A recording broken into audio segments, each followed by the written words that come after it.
4 weeks ago, at my husband's family barbecue, his sister said something I will never forget. If you disappeared tomorrow, no one would even notice. They thought it was just a joke. They thought I'd laugh it off. Like I always had. They were wrong. I simply raised my hot dog and said, "Challenge accepted." That night, I vanished from their lives. And what happened after that, when I reappeared a year later, changed the way they saw me forever. But to understand how I could walk away so easily, you need to know how I spent 7 years surviving as an outsider in that family. My name is Emily Crawford. Or it was before I became Emily Ashford. 32 years old. 7 years married to Trevor Ashford, heir to Ashford Capital Management in Savannah, Georgia. Old money. 4 generations. The kind of family where your last name opens doors before you even speak. I wasn't born into that world. I grew up in Macon, 2.5 hours away. My father fixed cars. My mother cleaned houses for families exactly like the Ashfords. I worked my way through Georgia Southern University on a hospitality management scholarship. I was good at what I did, confident, clear about my future. Then I met Trevor at the country club where I worked part-time behind the bar. He was charming, attentive. He saw me, or so I thought. Within a year, we were married. And for 7 years, I slowly disappeared.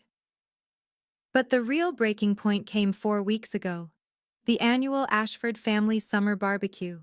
It was always the same, 35 to 40 guests, their 6-acre waterfront estate, manicured lawns, imported hydrangeas, casual wealth that doesn't need to announce itself. I'd spent the entire week preparing. Menu coordination, floral arrangements, table settings, making sure every detail met what Diane, my mother-in-law, called Ashford standards. That Saturday morning, Trevor left early for golf with his father, Harrison. "You'll handle everything, right?" he said, kissing my forehead absently. "You always do." I did. I always did. By noon, I'd been at the estate for 4 hours, setting up, adjusting, perfecting. Diane had walked through twice, making small corrections to my work, moving a centerpiece 3 inches left, swapping my linen napkins for hers. "This isn't quite Ashford standard, dear," she'd said. Not unkindly, just matter of fact, like I was staff receiving feedback. I'd brought my grandmother's peach cobbler. The recipe was handwritten on a card yellowed with age. It took me 3 hours to make. The one dessert that had received genuine compliments in past years. I set it carefully on the dessert table. Within minutes, Diane moved it to the back. Veronica's store-bought tiramisu took center stage. 1:30 p.m., the main table on the patio. I was seated between Trevor's elderly Uncle Frank, who was hard of hearing, and an empty chair reserved for Veronica, Trevor's younger sister. She arrived late, as always, with her fiancé, Justin Canterbury, tech entrepreneur. 6 months together, already planning a wedding. "We just booked the mansion on Forsyth," Veronica announced, loud enough for everyone to hear. "The most exclusive venue in Savannah." The table erupted in congratulations. Diane beamed. "Veronica has such exquisite taste. The venue rental alone is $25,000. I picked at my potato salad. There was a lull in conversation. A rare opening. I took it. "The mansion is beautiful," I offered, keeping my voice light. "I actually helped coordinate a wedding there last year. If you need vendor recommendations," Veronica cut me off mid-sentence. "Oh, Emily." She smiled that saccharine smile. "That's sweet. But we're working with premier vendors." Pause. "Not the budget level you usually deal with." Light laughter rippled around the table. My face flushed, but I tried again. "I just thought my experience might be helpful." "Honestly," Veronica interrupted, with a theatrical sigh, "if you disappeared tomorrow, no one would even notice." She waved her hand dismissively. We'd still have a perfect wedding. Dad would still run his business. Trevor would still... Another wave. Everything would be fine. The table erupted, not in shock, not in my defense, in laughter. Diane tittered behind her napkin, like it was the cleverest thing she'd heard all day. Harrison coughed into his fist, grinning. Even Uncle Frank, who probably hadn't heard the actual comment, joined in because everyone else was laughing. And Trevor, my husband. Trevor chuckled into his beer. Something inside me went very still, very quiet, very clear. I didn't cry, I didn't yell. I didn't stand up and make a scene they could later use as evidence of my emotional instability. Instead, I raised my glass of sweet tea. I locked eyes with Veronica, and I said, clearly enough for the entire table to hear, "Challenge accepted." A brief, confused silence fell. Veronica's smile faltered, just slightly. Trevor glanced between us, sensing something had shifted but unable to identify what. Then Diane chirped, "Who wants Harrison to carve the brisket?" And the moment passed. They went back to their conversations, their laughter, their perfectly maintained world. But something in me had fundamentally changed. For the rest of the afternoon, I didn't participate. I observed. I watched how easily they all moved through their assumed privilege, how Trevor seamlessly blended with his family, occasionally throwing me an absent smile. I catalogued every slight, every dismissal, every moment I'd been spoken over or around in the past 7 years. Most importantly, I listened to the voice inside me that had been whispering for years. Now finally, it was loud enough to hear. "You deserve better than this." The voice wasn't angry, it was just done. By 4:30, when we gathered our things to leave, my decision was made. The only question was how to execute it. The drive home was silent.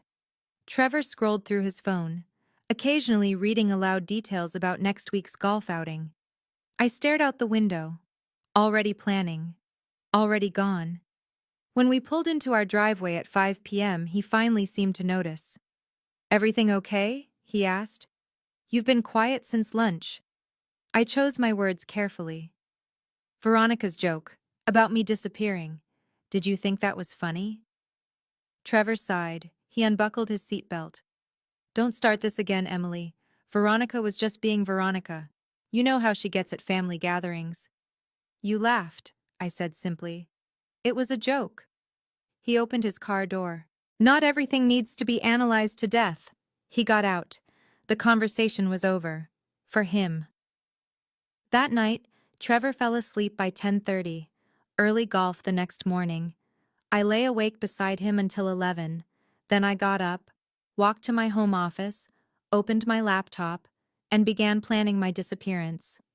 Not dramatically, not emotionally, methodically. By 3 a.m., I had a plan. By 6 a.m., I would execute it. And by that evening, Emily Ashford would cease to exist. To understand why I could leave so cleanly, you need to understand who I was before I became an Ashford, and what I gave up to try to belong. I met Trevor when I was 23. It was late fall, 2016. I was in my final semester at Georgia Southern University, working toward a degree in hospitality management. I'd earned a full scholarship plus work-study funding. Money was always tight growing up.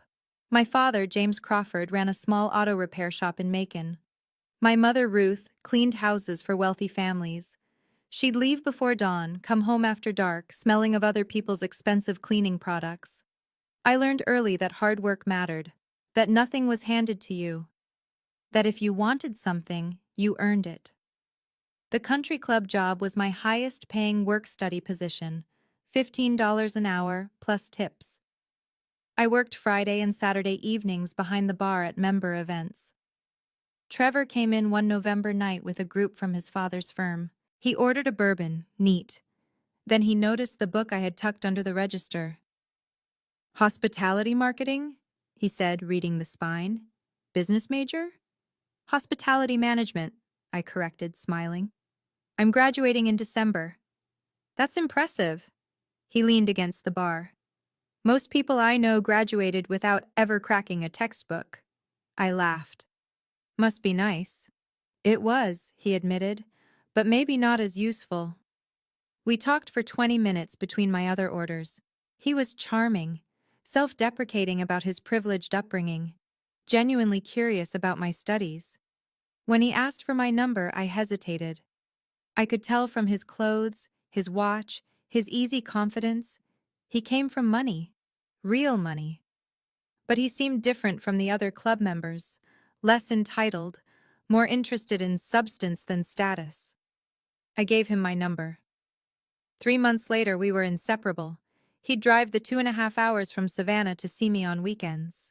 We'd get coffee at the campus shop, walk through the small downtown, talk for hours about everything and nothing. He told me about the pressure of being the Ashford heir, the expectations, the predetermined path.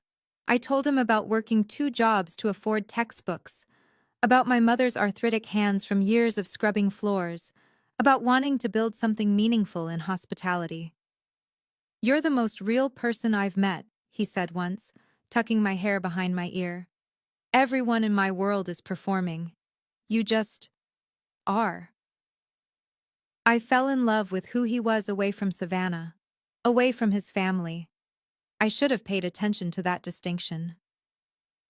We got engaged 6 months after graduation. The ring cost more than my entire student loan debt. I should have felt excited. Instead, I felt vaguely uneasy, like I was signing a contract I hadn't fully read. We married a year later in 2018. Diane planned most of it. "You're so busy with your little event job," she'd said, patting my hand. "Let me handle the details. I know how things should be done." My mother came to one dress fitting. She sat quietly in the corner of the boutique while Diane directed the attendant to adjust, pin, take in, let out. On the drive home, my mother asked, "Baby, are you happy?" "Of course," I said automatically. She didn't look convinced.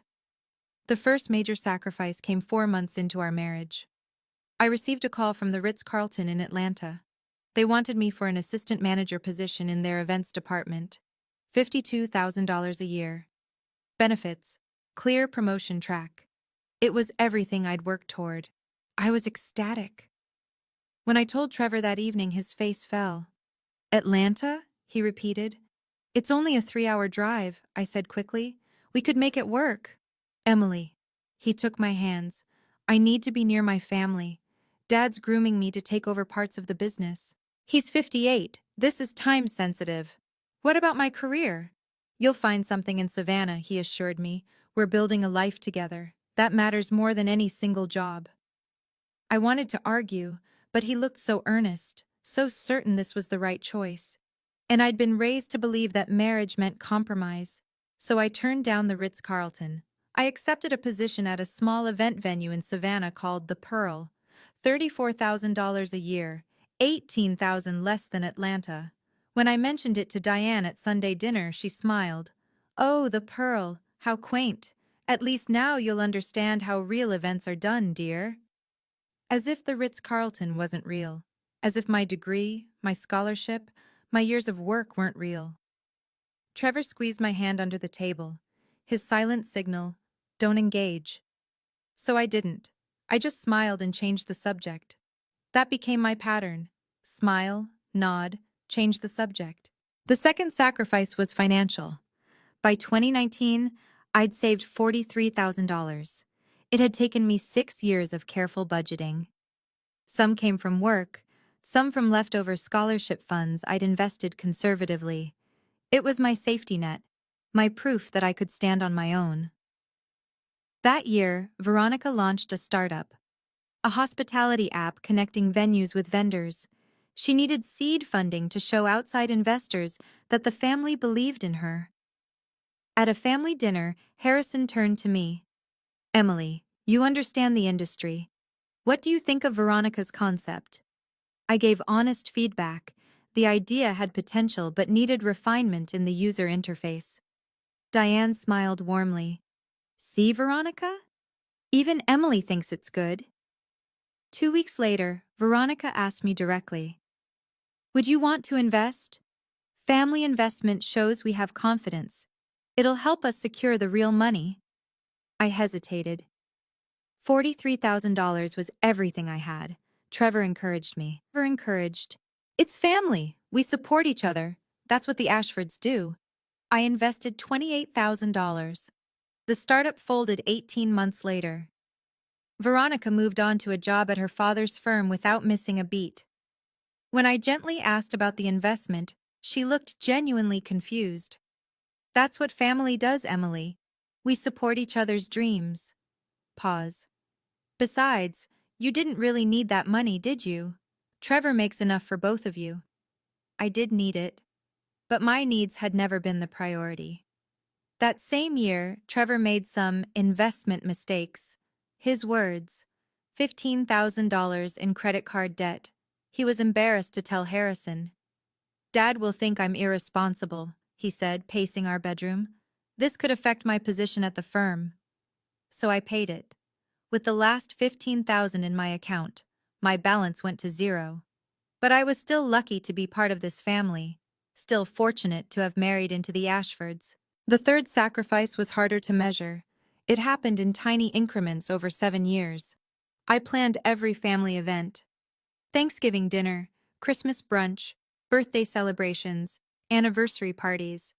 I'd spend days preparing, coordinating caterers, arranging flowers, selecting wine pairings that matched Diane's preferences. When things went perfectly, the Ashfords always know how to throw a party. When something went slightly wrong, Emily's still learning how we do things. My name appeared in criticisms, never in compliments. I started changing how I dressed. Nothing flashy. Nothing that would draw attention or seem like I was trying too hard.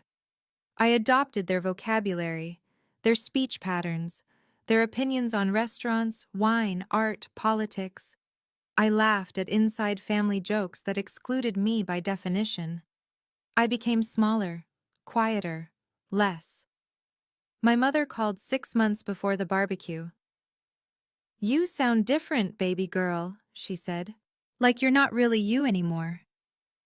"I'm fine, Mama. Just busy." "You used to call me Mom," she said softly. "Now it's Mama. Like you're trying to sound more refined." I hadn't even noticed. "I'm just tired," I said. She paused.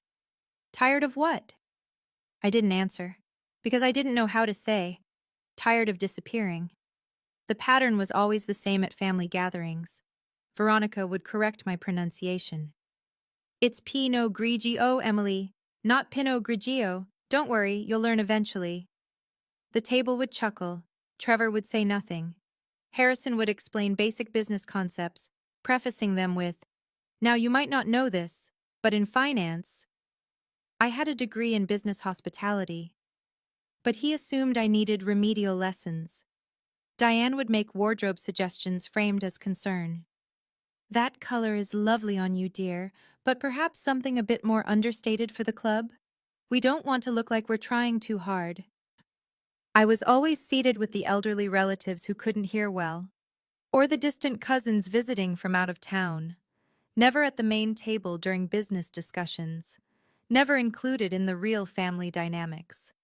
I became infrastructure, necessary for functions to run smoothly, but invisible as a person. I remember who I was at Georgia Southern, president of the Hospitality Management Student Association. I organized campus networking events. I had clear opinions and wasn't afraid to voice them. I had friends who valued my input. I had professors who saw my potential. I had confidence. My college roommate Jenna visited 3 years into my marriage. We met for coffee in downtown Savannah. "M," she said carefully, studying my face. "What happened to you?" "What do you mean?" "You used to be the most confident person I knew. You'd walk into a room and command attention without trying." I laughed it off. "I grew up. That's what happens." "No." She shook her head. "You're shrinking, like you're trying to take up less space." "That's ridiculous," I said. But that night, I cried in the bathroom while Trevor watched television in the next room. Because Jenna was right. I was disappearing, and I was complicit in my own erasure. By the summer of 2023, I'd become a ghost, going through motions, performing the role of Emily Ashford, while the real Emily Crawford died a little more each day. My client list at work had dwindled. I'd stopped pitching creative ideas because they were always not quite right for the venue's aesthetic. My friendships had atrophied. I rarely saw people from college. The few Savannah friends I'd made were Trevor's friends' wives, women who tolerated me but never quite included me. My professional confidence had eroded to almost nothing. I'd look at my work and second-guess everything: the color palette, the table arrangement, the timeline. What if Diane thought it was tacky? What if Veronica made a cutting comment? What if Trevor was embarrassed? I'd stopped trusting my own judgment. At 23, I'd known exactly who I was. At 32, I barely recognized myself in the mirror. So when Veronica said, "If you disappeared tomorrow, no one would even notice," she wasn't being cruel. She was being honest. In their world, I was already invisible. The real me had disappeared years ago. All that was left was the performance of Emily Ashford. And that night, after the barbecue, I decided the performance was over. That night, Trevor fell asleep by 10:30. He had an early tea time with his father. 7 a.m. He needed rest. I lay beside him in the dark, staring at the ceiling, listening to his steady breathing. At 11 p.m., I got up. I didn't turn on lights in the hallway, just moved quietly to my home office and closed the door. I opened my laptop. The screen's glow felt harsh in the darkness. I pulled up a fresh browser window and typed, "Apartments Charleston SC." My hands didn't shake. I didn't cry. I felt something I hadn't felt in years. Clarity. I searched methodically. One-bedroom apartments, month-to-month leases, furnished options, price ranges I could afford on my salary alone. Then I searched. Divorce lawyer, Savannah, Georgia. I opened a notepad document and began listing everything I'd need. Bank accounts, separate finances, documentation of joint assets, my personal documents, items that were unquestionably mine. By 1 a.m., I had 12 tabs open. Apartments, legal resources, job listings in Charleston hospitality, moving truck rentals. By 3 a.m., I had a rudimentary plan. It wasn't perfect, but it was a start. I closed the laptop and sat in the dark office for a long moment. This was real. I was actually doing this. By 6 a.m., I'd hear Trevor's alarm. He'd kiss me goodbye, drive off to golf with Harrison, and then I'd begin. I went back to bed at 3:30. Trevor never stirred. I didn't sleep, I just waited. At 6 a.m., Trevor's alarm went off. He showered quickly, dressed in his golf clothes. I pretended to still be asleep.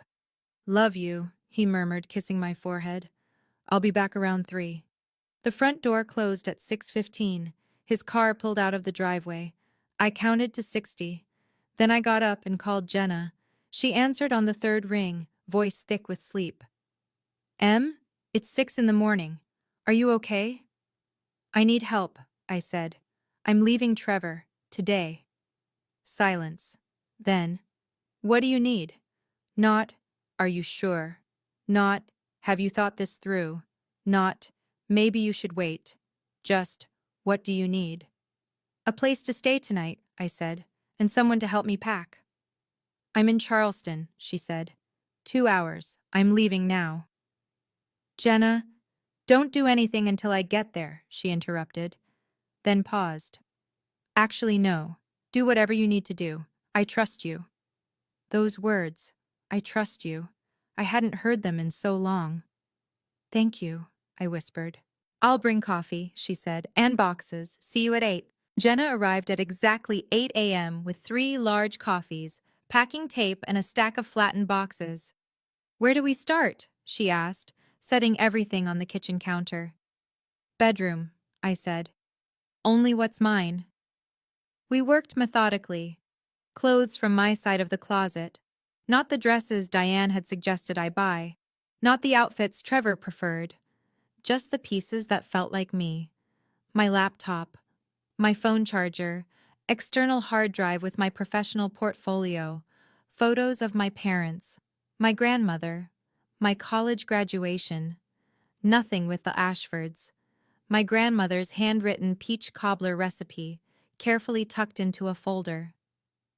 When Jenna held up a decorative vase from the living room, I shook my head. Diane gave us that for our first anniversary. But you like it, Jenna said. No, I corrected quietly. I learned to like it. She put it back without another word. By 11 a.m., we'd filled 4 boxes and 2 suitcases. My entire life, distilled to what fit in my car.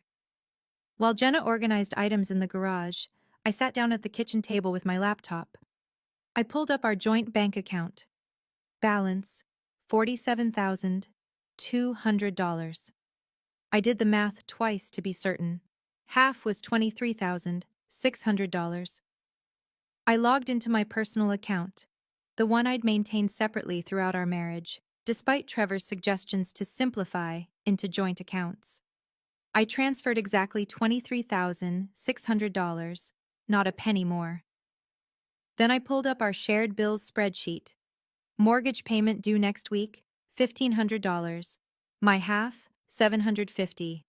Utilities average, $200 monthly. My half, $100.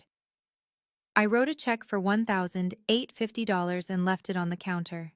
My share of upcoming obligations, paid in full. Jenna watched from the doorway. You could take more, she said quietly, after everything you put in.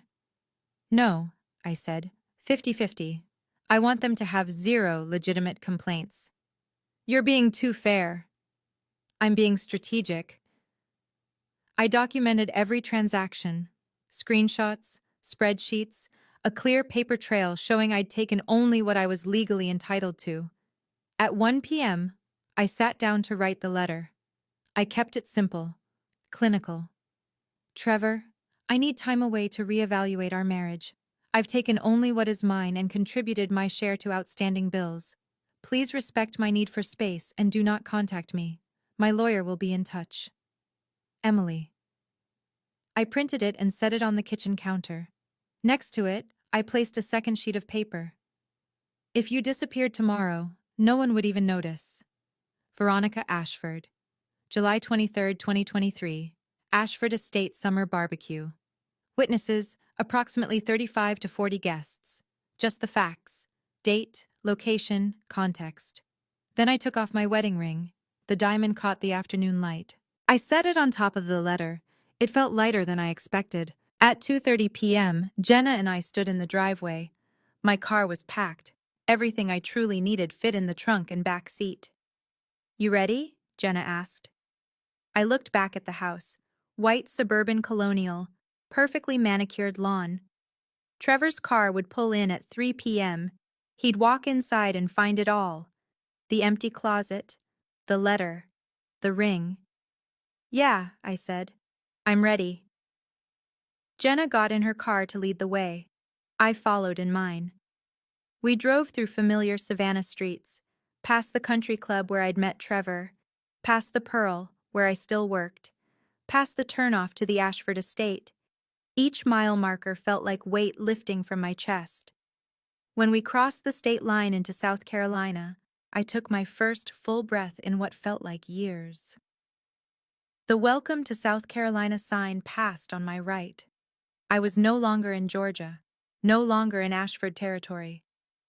For the first time in 7 years, I was making a decision purely for myself. Not for Trevor. Not for Diane, not for the family, just for me. I checked into a modest hotel in Charleston at 5 p.m. Nothing fancy, just a clean room with a firm bed and working air conditioning. The kind of place the Ashfords would never consider.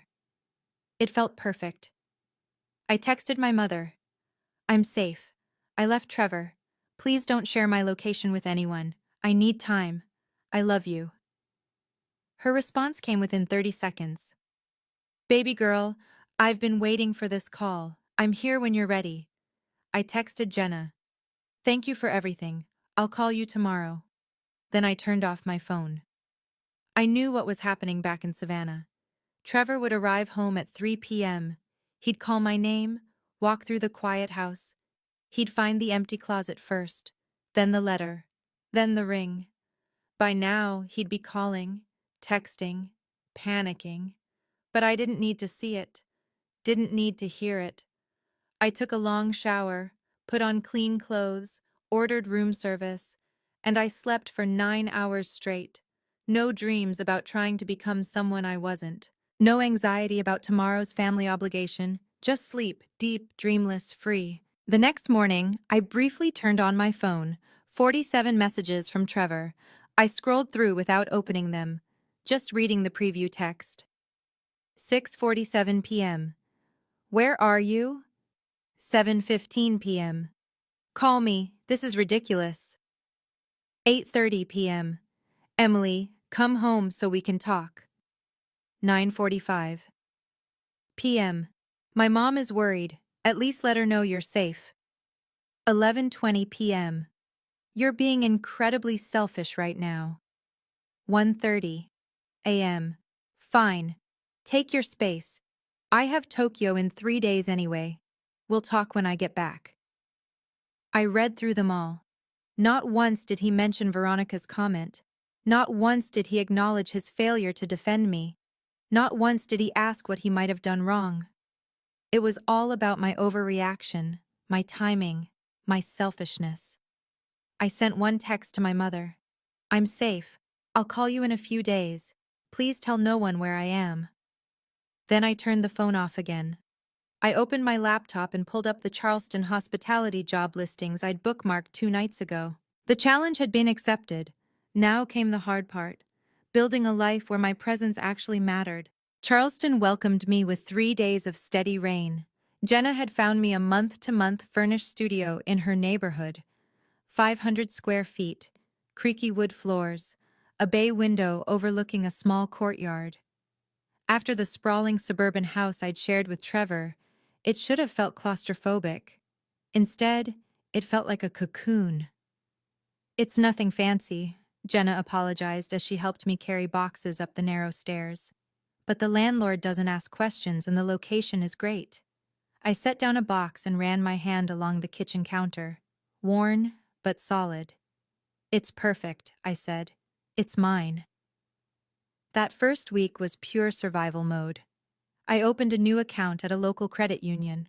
Not one of the major banks where the Ashfords had connections. Somewhere small, anonymous. I set up mail forwarding through Jenna's address. No direct trail leading to me. I bought a new phone with an 843 area code, Charleston's number.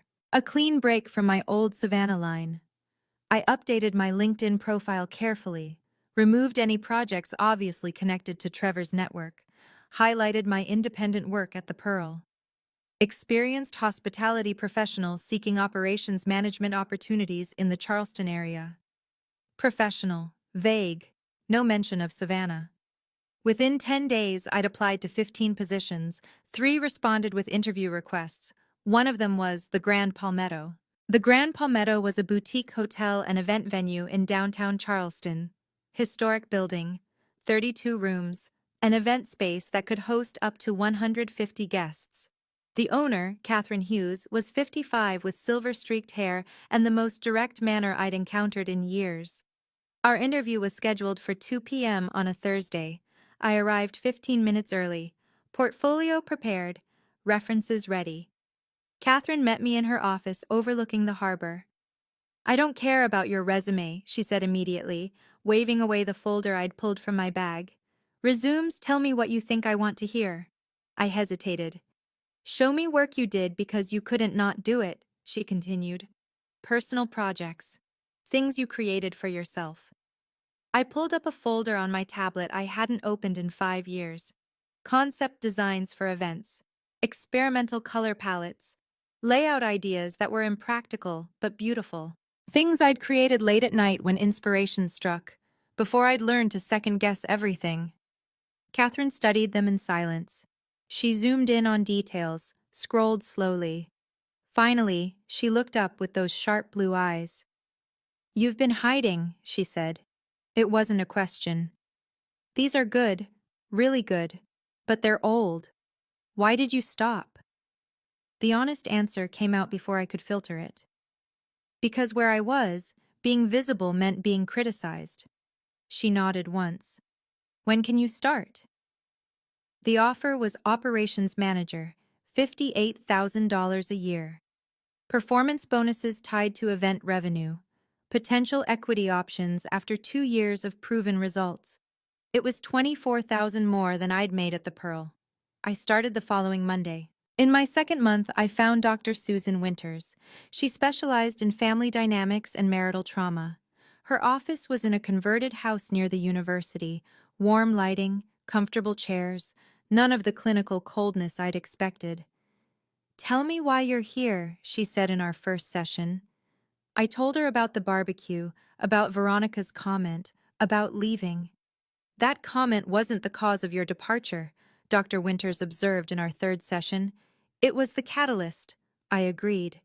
"Tell me about the first straw," she prompted, "not the last one."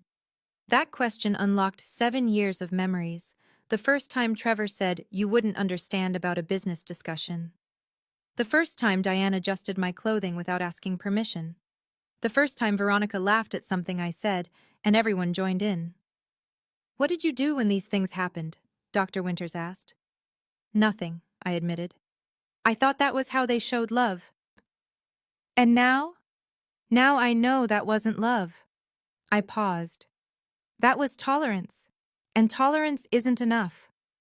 We met weekly, 50-minute sessions that left me emotionally drained but incrementally stronger.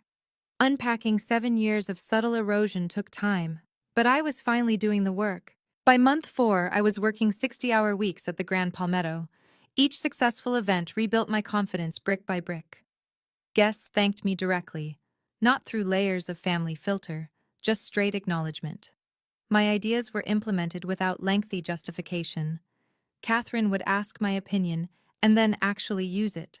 The feedback was direct but constructive. After one particularly flawless wedding, the bride found me checking final details near the kitchen. "You made our day perfect," she said, eyes bright with champagne and happiness. "Thank you so much." Simple words, but directed at me.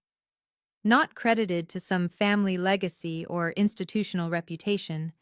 Just, "You did this. Thank you."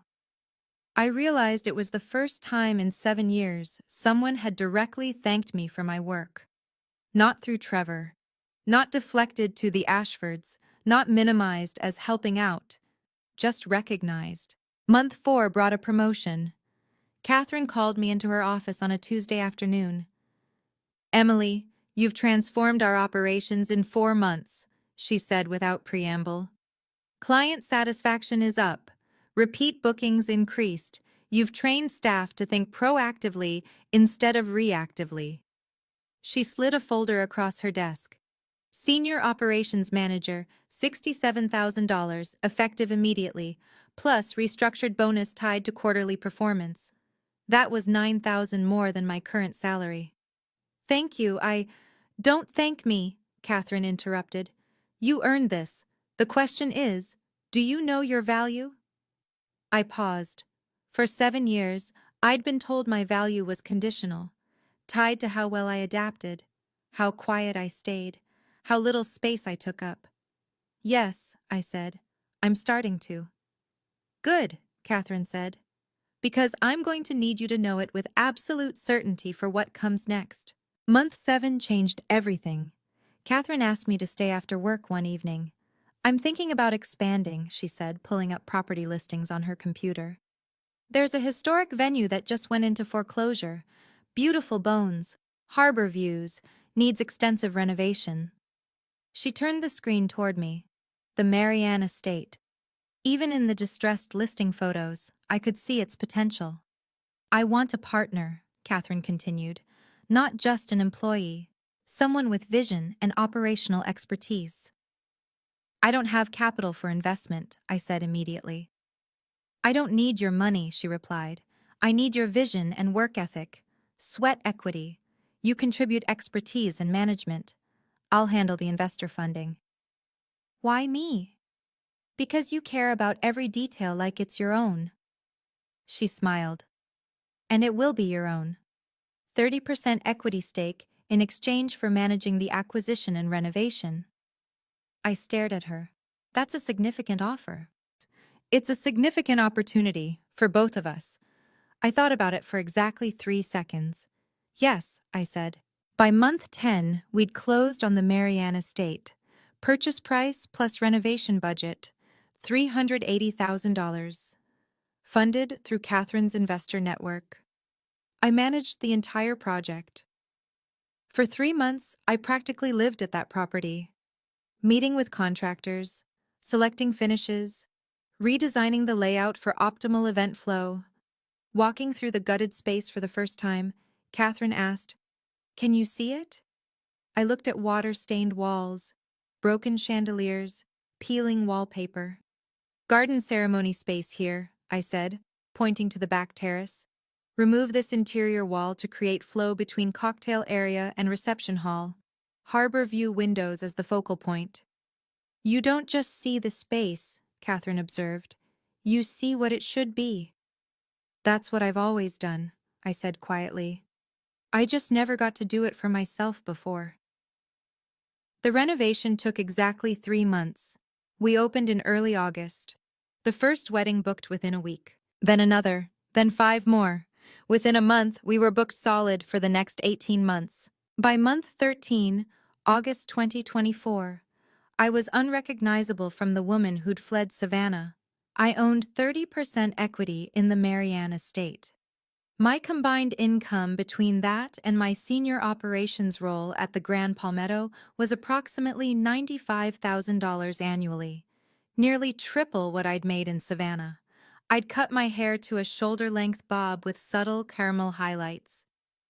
My wardrobe had shifted from Ashford-approved neutral to professional Southern chic. But the biggest change was internal.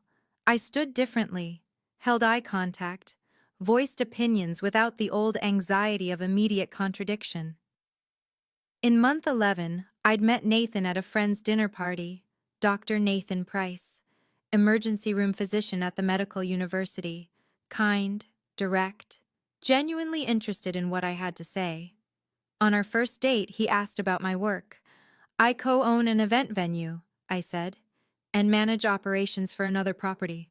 "That's impressive," he said. "How long have you been in Charleston?" "Almost a year, fresh start." "Running from something or toward something?" I didn't hesitate.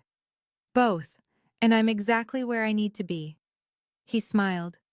We'd been together 6 months now, easy, respectful. He valued my time, my opinions, my autonomy. Everything felt fundamentally different. The divorce had been finalized in April. Trevor signed without contesting. Straightforward asset division negotiated through lawyers. His only personal communication was a brief note included with the signed papers. "I still don't understand, but I won't fight you anymore." He didn't need to understand. I did, and I understood perfectly.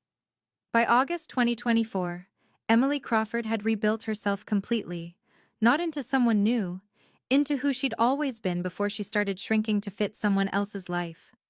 Veronica had said if I disappeared, no one would notice. She was right.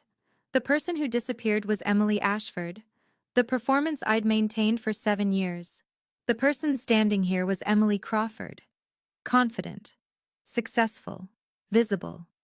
And Charleston was paying very close attention. I'd accepted Veronica's challenge in a way she never anticipated. I disappeared from their world entirely and built my own.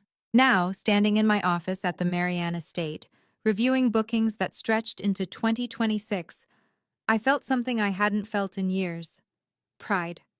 Not in what I'd survived, in what I'd created. And in exactly 4 days, Veronica would discover what happened when you challenge someone to disappear, because her wedding venue had just burned down, and the only available replacement in a 100-mile radius was mine. 6 weeks before Veronica's wedding, fate intervened. The mansion on Forsyth Park, Savannah's most prestigious venue, suffered a kitchen fire in early July. No injuries, but significant structural damage. The venue was unusable for the foreseeable future.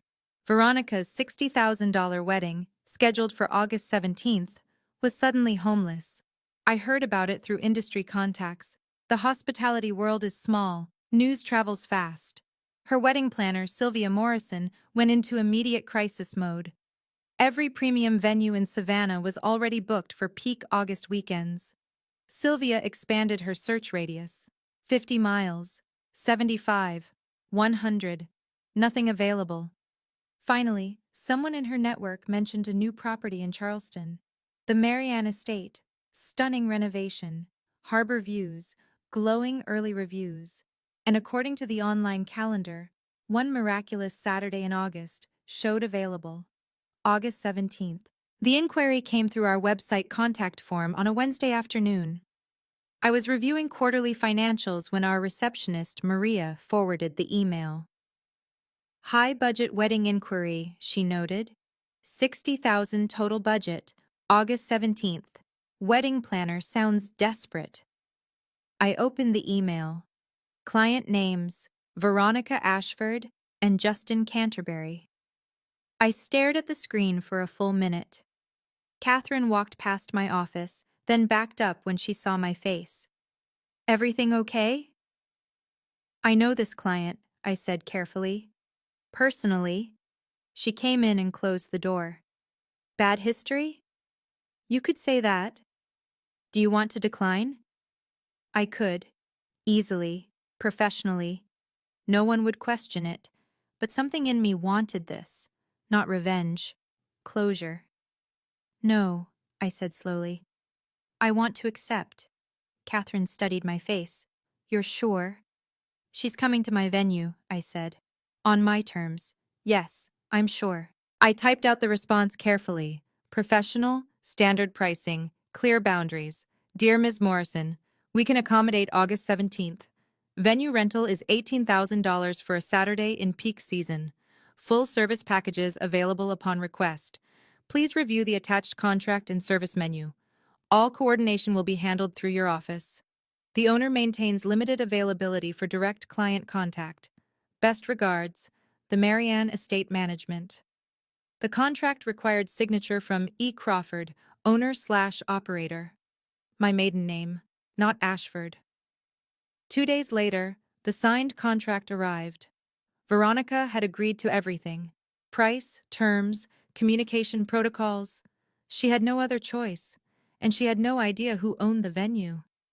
Maria brought me the executed contract that Friday. $18,000 secured, she said happily. This'll be our biggest booking yet. Yes, I said quietly. It will be. For the next 6 weeks, all coordination happened through Sylvia. Veronica wanted to discuss floral arrangements directly with the owner. Maria politely explained the owner wasn't available, but that I would personally oversee all details. Veronica wanted to tour the property a second time. We scheduled it for a Tuesday when I had a site visit in North Charleston. She never saw me. Every email, every phone call, every question was filtered through professional channels. I reviewed every detail personally. Floral proposals, menu selections, timeline, setup diagrams. Not to sabotage, to perfect. Because the Marianne Estate's reputation mattered more than personal history, and because I wanted her wedding to be flawless. I wanted her to see what I was capable of when I was finally visible. 1 week before the wedding, I sat in Dr. Winter's office for my regular Thursday session. "How are you feeling about Saturday?" she asked. "Surprisingly calm," I said. "Why surprisingly?" "Because a year ago, the thought of facing them would have paralyzed me." She nodded. "And now?" "Now I realize they're just people. People whose opinions no longer define me." "Do you think they'll recognize you?" "Eventually, yes. I'm planning to be visible during the reception." "How does that feel?" I considered. Like closing a circle. Not in anger, just completion. Dr. Winters smiled. "That's growth." I chose my outfit carefully that week. An emerald green dress, sophisticated but distinctive. The kind of dress Emily Ashford would never have worn to an Ashford family event. Too bold. Too noticeable. Exactly right for Emily Crawford. Nathan offered to attend as support. "Do you want me there?" he asked over dinner Tuesday night. "I need to do this myself," I said, "but thank you for offering." He reached across the table and squeezed my hand. "Call me when it's over?" "I will." He understood boundaries, respected autonomy. Everything felt different with him. Saturday morning, August 17th, 2024, exactly 1 year and 3 weeks after the barbecue. I arrived at the Marianne estate at 6 a.m. The ceremony was scheduled for 2 p.m. Reception at 5:30. I walked through every space personally. Garden setup, perfect. Chairs aligned. Arch positioned for optimal harbor view. Cocktail terrace. Bartenders briefed. Appetizer stations positioned. Reception hall. Table settings flawless. Lighting programmed. Sound system tested. Every detail exactly as specified. At noon, I gathered the staff. "Today needs to be perfect," I said. "Not because of who the bride is, because the Marianne estate doesn't do anything less than perfect." Our head coordinator, James, nodded. "Everything's ready, boss." "Good. I'll be visible during the reception, professional, courteous." "And if they recognize you?" Maria asked quietly. She was one of the few people who knew my history. "They will," I said. "That's the point." At 1 p.m., I retreated to my office. The window overlooked the garden ceremony space. I watched from there as guests began arriving. Black SUVs, luxury sedans, valet parking filling up. Then I saw the Ashford family cars. Harrison's Mercedes, Diane's Lexus, Trevor's BMW. My breath caught, just for a moment. Then I exhaled slowly. They were just people, wealthy, privileged, accustomed to getting their way, but just people. At 2 p.m., the ceremony began. I watched from my office window. Veronica walked down the garden aisle in a dress that probably cost more than most people's cars. Beautiful, radiant. Trevor stood as best man beside Justin. He looked thinner than I remembered, tired around the eyes. Diane dabbed at tears in the front row. Harrison looked proud. The ceremony lasted 30 minutes. My team executed it flawlessly. Perfect timing, smooth transitions, no visible hitches. As guests moved to cocktail hour, I allowed myself a small smile. Professional satisfaction. This was excellent work. At 4 p.m. during cocktail hour, I needed to check on catering flow in the main hallway. I moved quietly, reviewing setup. That's when I heard Diane's voice carrying from the Harbor View terrace. She was speaking to a cluster of guests I didn't recognize. "The venue is absolutely divine," she was saying. "Whoever owns this estate clearly understands true elegance. So much better than some of those newer establishments." One of her companions asked, "Do you know the owner?" "No, everything was coordinated through the wedding planner. But clearly they come from good breeding to create something this refined." I stood in the hallway, just out of sight. Good breeding, not hard work, not vision, not expertise. Breeding. I smiled slightly. Some things never changed. At 5:15, I returned to my office and changed into the emerald dress. Hair touched up, makeup refreshed, professional armor in place. Catherine texted, "You've got this." Nathan texted, "Thinking of you, proud of you." I looked at myself in the small mirror behind my desk. The woman looking back was Emily Crawford, confident, successful, ready. At 5:30, reception dinner service began. I gave it 15 minutes to settle, then I walked out of my office, into the reception hall, into view. Time to be seen. I walked into the reception hall at 5:45 p.m. Dinner service was underway. Guests at their assigned tables, waitstaff moving smoothly between courses. I moved through the room with professional purpose, checking details, catering flow, wine service, timing, legitimate reasons to be visible. That's when Veronica saw me. She was mid-bite at the bride's table, center of the room, fork halfway to her mouth. Our eyes met across 30 feet of reception space. I watched recognition dawn on her face in slow motion. Confusion first, then doubt, then certainty. Emily? The word came out loud enough that surrounding tables paused their conversations. Trevor's head whipped around from the family table 10 feet away. Diane's champagne glass froze mid-air. Harrison stared, confusion written across his face. I walked calmly toward the bride's table, professional smile in place. "Good evening," I said pleasantly. "I'm Emily Crawford, owner of the Marianne Estate.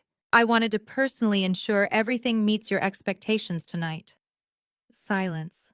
Complete silence at both the bride's table and the Ashford family table.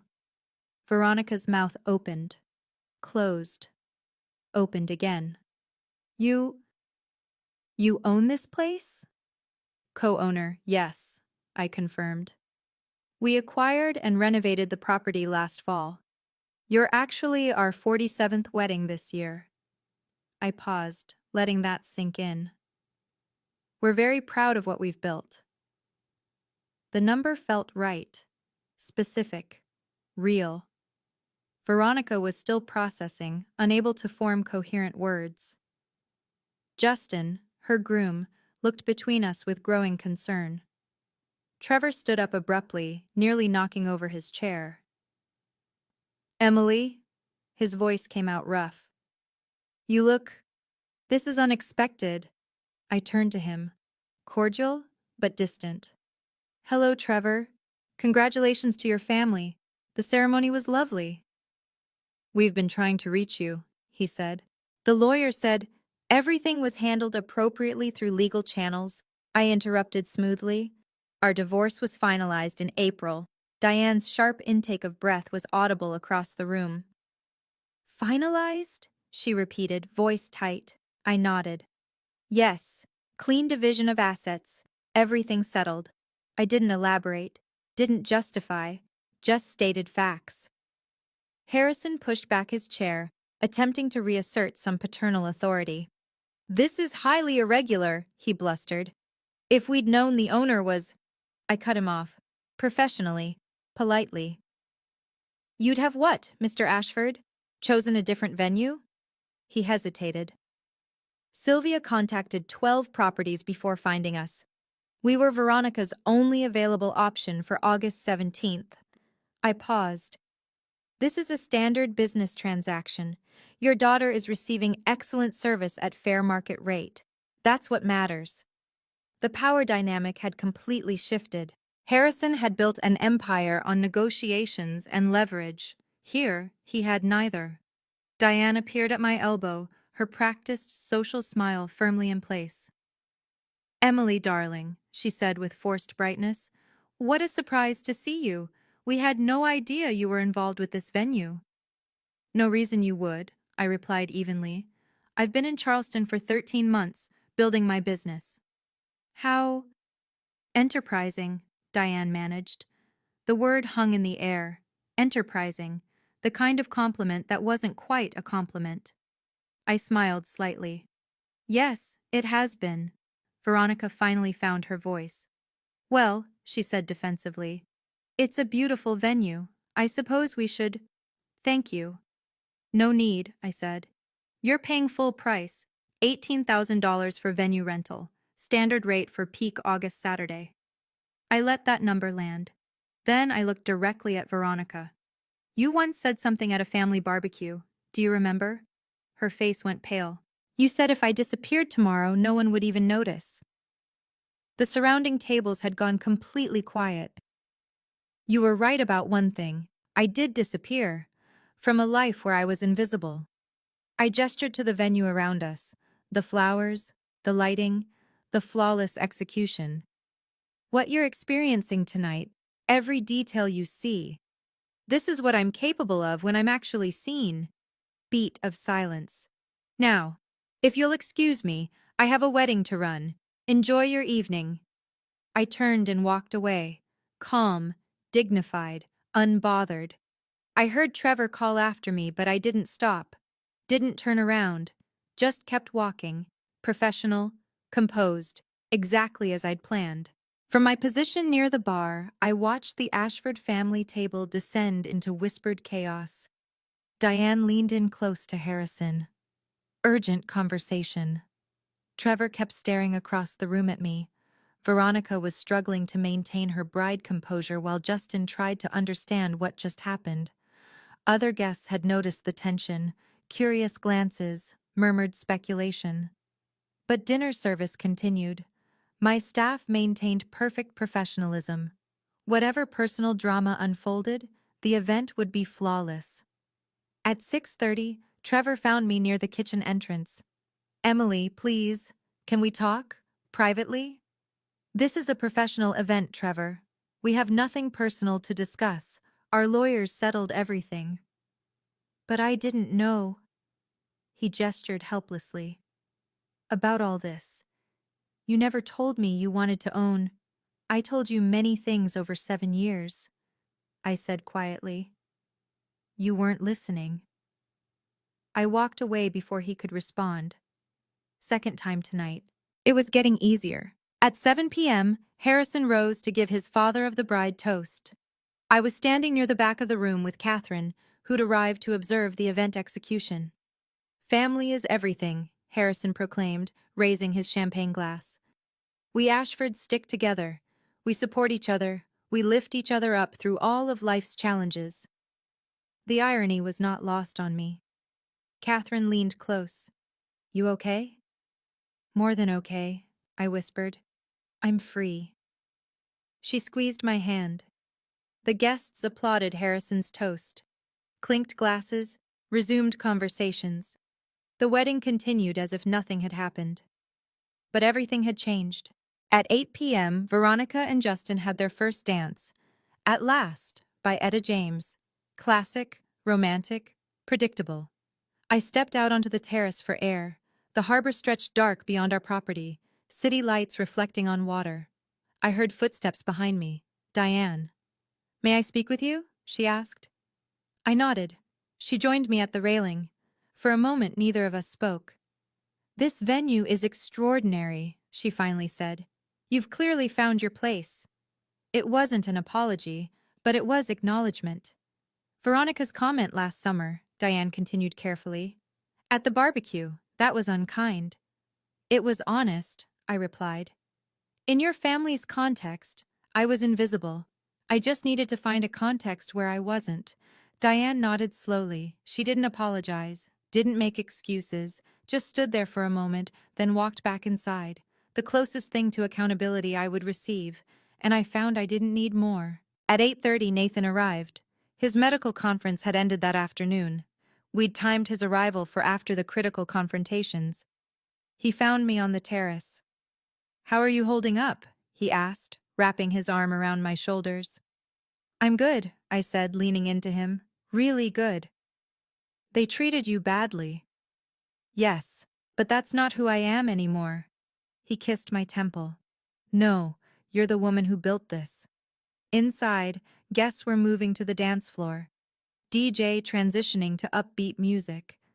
Want to go in? Nathan asked. In a minute, I said. I just want to stand here and appreciate what this feels like. What does it feel like? I thought about it. Like I finally proved something. Not to them, to myself. At 9:30, I watched the cake cutting from my office via security camera. Veronica and Justin cutting into a 5-tier masterpiece. Guests applauding, flashes from phones. Professional satisfaction settled over me. This was excellent work. Regardless of personal history, we'd executed a flawless event. Catherine appeared in my doorway. Why are you hiding up here? Not hiding, I said, observing. And? It's a beautiful wedding. We did good work. We didn't do anything, Catherine corrected. You did this? I smiled. Yeah, I did. At 10 p.m., there was a soft knock on my office door. Trevor. Can I come in? I considered saying no, but I was curious what he'd say when his family wasn't watching. Briefly, he entered and closed the door, stood awkwardly near the bookshelf. I was wrong, he said without preamble. About everything. You were never the problem. I know, I said simply. I've been in therapy, he continued, since you left. Dad thought it was unnecessary, but I needed to understand. That surprised me. I'm glad, I said sincerely. My therapist helped me see how I failed you, how I didn't stand up for you.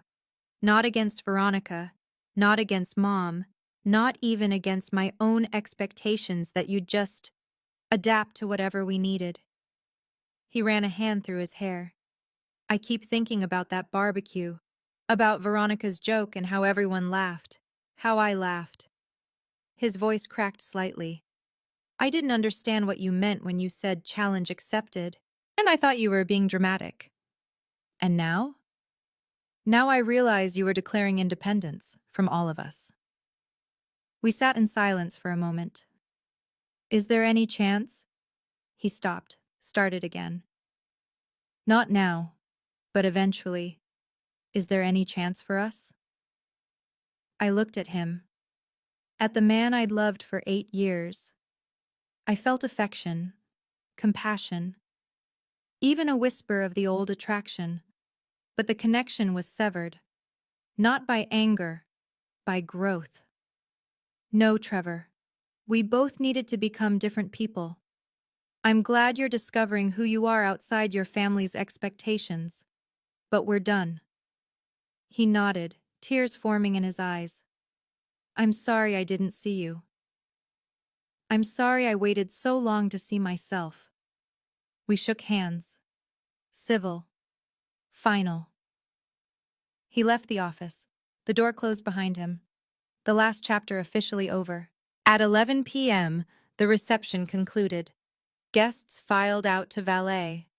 Veronica and Justin departed in a vintage car with tin cans and streamers. The Ashford family loaded into their vehicles. No one looked toward my office window. No one waved goodbye. Perfect symmetry. They'd ignored my presence when I joined their family. They'd ignored my presence tonight. The difference was, now I didn't care. They were irrelevant to my life. At 11:30, I walked through the empty venue with Catherine and Nathan, candles burning low, flowers still fresh, evidence of a perfectly executed event. Another successful wedding, Catherine said. The best one yet, I agreed. Nathan wrapped his arm around my waist. You created something beautiful tonight. We did, I said. The whole team. Stop deflecting, Catherine said gently. You led this. Own it. I smiled. Yes, I did this. Not in spite of them. Without them. And that made all the difference. Sunday morning, I woke up in my Charleston apartment to sunlight streaming through the bay window. I made coffee and sat at my small kitchen table with my laptop.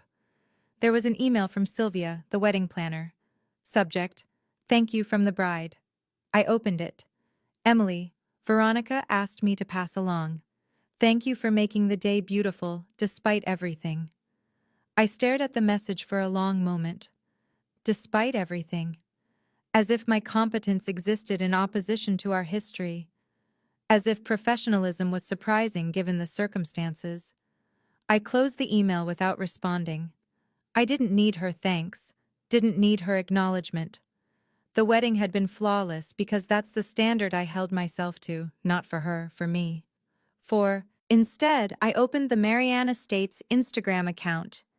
I selected 3 professional photos from the wedding, the garden ceremony, the reception hall, the cake cutting, beautiful images, expertly captured by our photographer.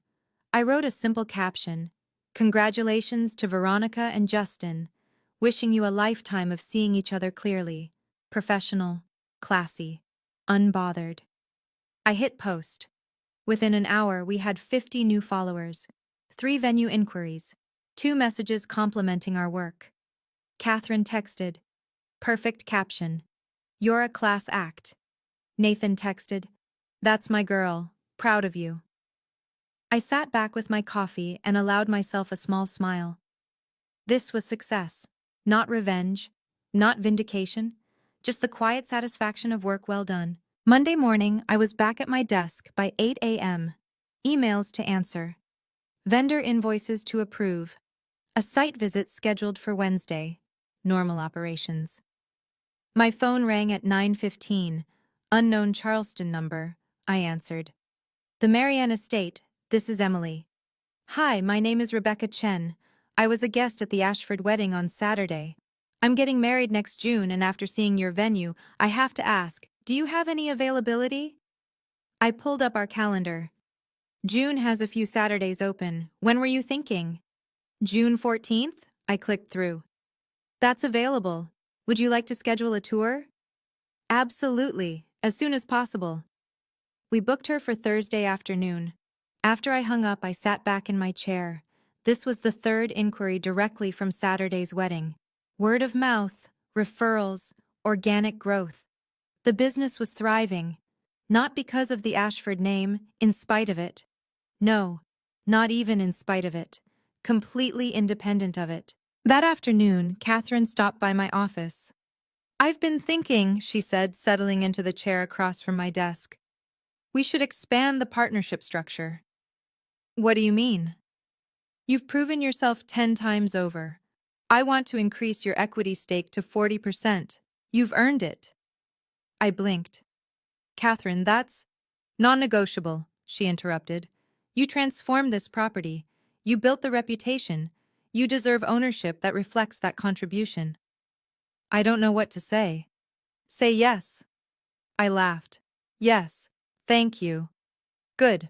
My lawyer will draw up the paperwork. She stood to leave, then paused at the door. You know what I admire most about you? What?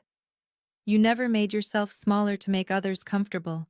Not here, not with me, not with clients. I did once, I said quietly. For 7 years. But not anymore, Catherine said. And that's what matters.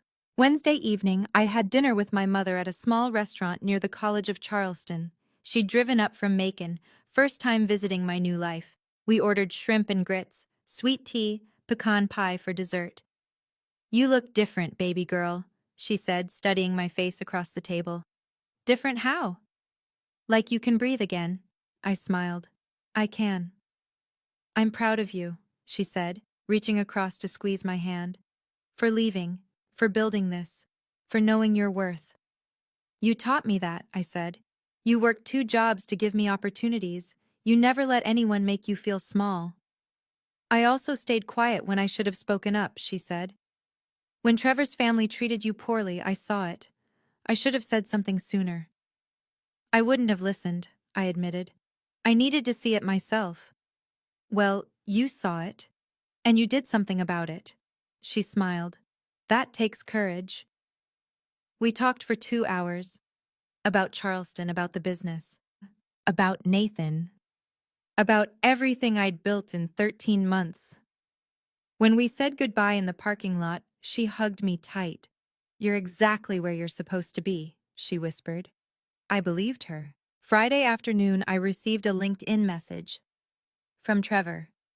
Emily, I know we said our goodbyes on Saturday, but I wanted you to know I resigned from Ashford Capital this week. I'm moving to Seattle, starting over in a city where no one knows my family name. My therapist thinks it's healthy. I think it's necessary. You were right.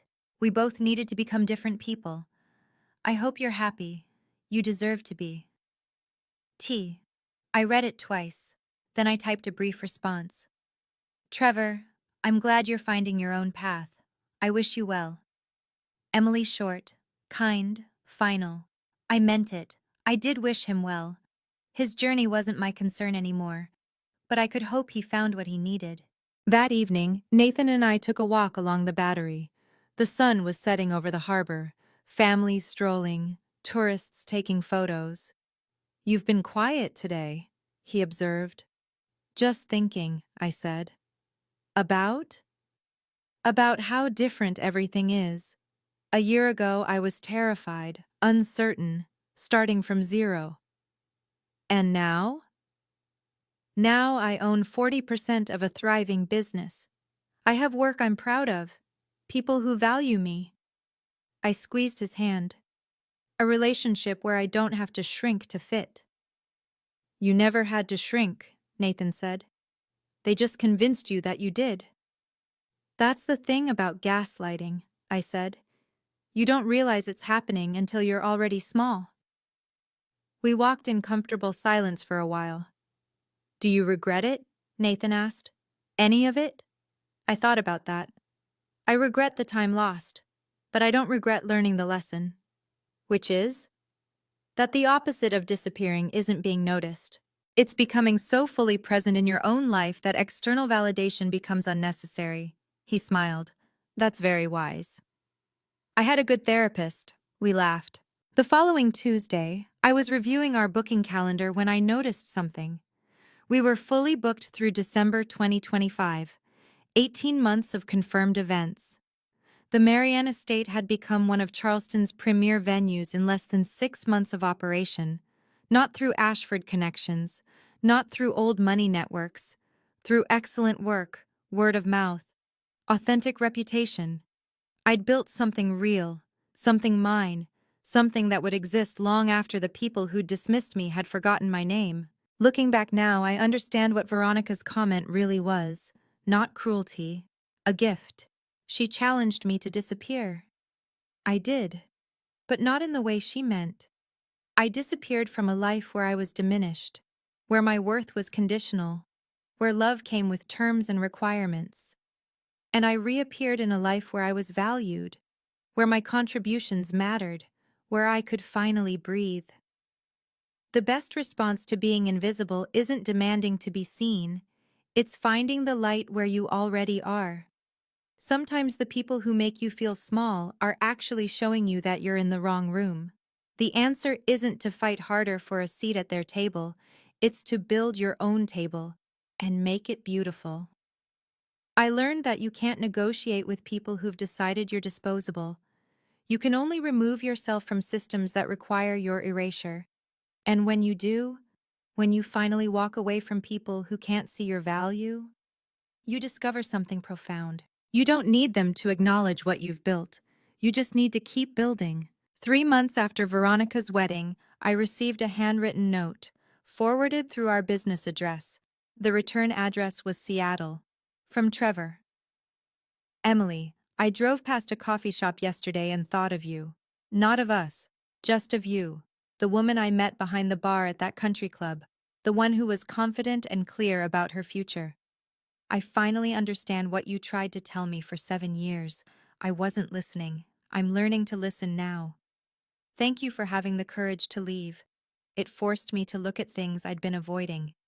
I hope Charleston treats you well. You deserve a life that sees you. Trevor. I folded the letter and put it in a drawer. Not to keep as a trophy, just as a reminder of who I'd been, who I'd become, and why the journey mattered. If you've ever felt invisible in your own life, if you've ever shrunk to fit someone else's expectations, I want you to know something.